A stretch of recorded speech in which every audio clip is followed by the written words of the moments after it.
Hello friends, welcome to Technique. This is Nirmal here and we are back with yet another camera comparison of two mid-range phones below the 15k price segment, the Asus Zenfone Max Pro M1 with the Xiaomi's Redmi Note 5 Pro.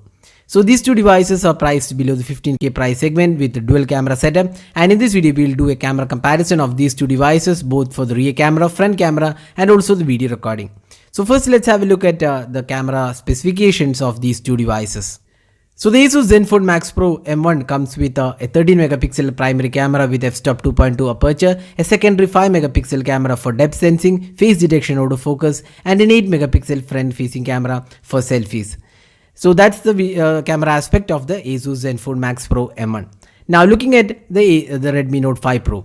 The Redmi Note 5 Pro comes with a 12 megapixel rear camera with f-stop 2.2 aperture, a secondary 5 megapixel camera for depth sensing, and it has a LED flash, and on the front panel it has a massive 20 megapixel shooter for selfies with f-stop 2.0 aperture.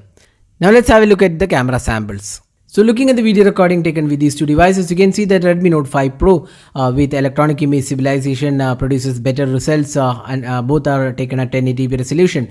Asus is promising EIS support in future updates, so we'll visit both the cameras once the EIS is enabled on the Asus Zenfone Max Pro M1. The Max Pro M1 definitely has a pretty good color reproduction, but it is the video looks a bit over sharpened, and overall clarity and with EIS support, the Redmi Note 5 Pro is definitely the better video recording as of now. So we will update once we have EIS support on the Asus Zenfone Max Pro M1. So looking at the daylight captures taken with these two devices, you can see that the Asus Zenfone Max Pro M1 looks really good in terms of the color reproduction and gives a good competition to the Xiaomi's Redmi Note 5 Pro. So the details are pretty much preserved, and the color reproduction is also pretty good. In a bit to make the camera samples look a bit more natural, the Redmi Note 5 Pro makes the images a bit undersaturated at times, but overall we feel both these devices did a really good job with the daylight captures and similar performance on both these devices. So probably one of the few camera smartphones in this price segment, giving it a good competition to the Xiaomi's Redmi Note 5 Pro in terms of the daylight conditions. So we feel both these devices did a really good job under the daylight conditions. Now looking at the close-up images taken with these two devices. So here again you can see the details and color reproduction looks almost similar on both the phones.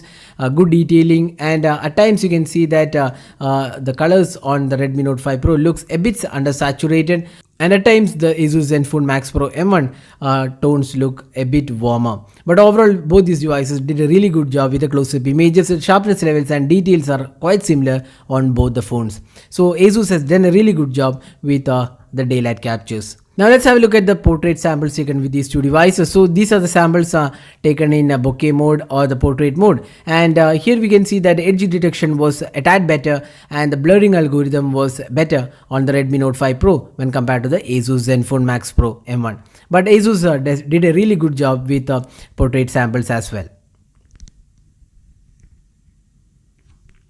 Now looking at the low light captures, this is one area where the Zenfone Max Pro M1 falls short, and you can see that there is a lot of noise and the details are lost, and the images looks a bit washed out, and sharpness levels are lesser than the Redmi Note 5 Pro. So in terms of the low light conditions, we feel the Redmi Note 5 Pro is the better choice here. So this is a video recording taken using the front facing camera on the Asus Zenfone Max Pro M1. So this is an 8 megapixel shooter capable of recording videos in 1080p resolution.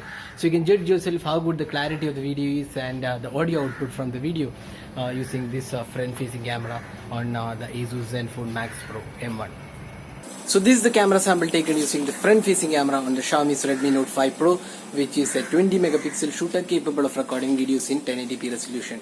So you can judge yourself how good the clarity of the video is and also the audio output from the video taken using the 20 megapixel shooter on the Xiaomi's Redmi Note 5 Pro. Now finally the selfie experience. So again this is one area where the Zenfone Max Pro M1 disappoints with an 8 megapixel shooter which does not have that great clarity. The colors look washed out, the details are not that great, and the overall selfie experience looks really good on the Redmi Note 5 Pro with a 20 megapixel shooter. The bokeh shots also looked really good on the Redmi Note 5 Pro while it looked washed out on the Zenfone Max Pro M1. So now summing up, Asus has done a really good job with the rear camera, with in terms of daylight conditions, close-up images, and also to an extent the bokeh shots look really good. But where the Asus Zenfone Max Pro M1 fall short is the low light shots as well as the selfie experience. So low light can be definitely improved with future updates, and Asus is already working on updates to make the rear camera better.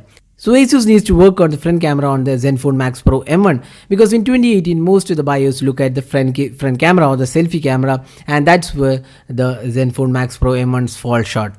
So we are expecting a lot of updates from Asus to improve the camera, and we'll revisit the camera after a month of usage and see which camera performs better after the updates to this device. So as of now, the Redmi Note 5 Pro takes the title.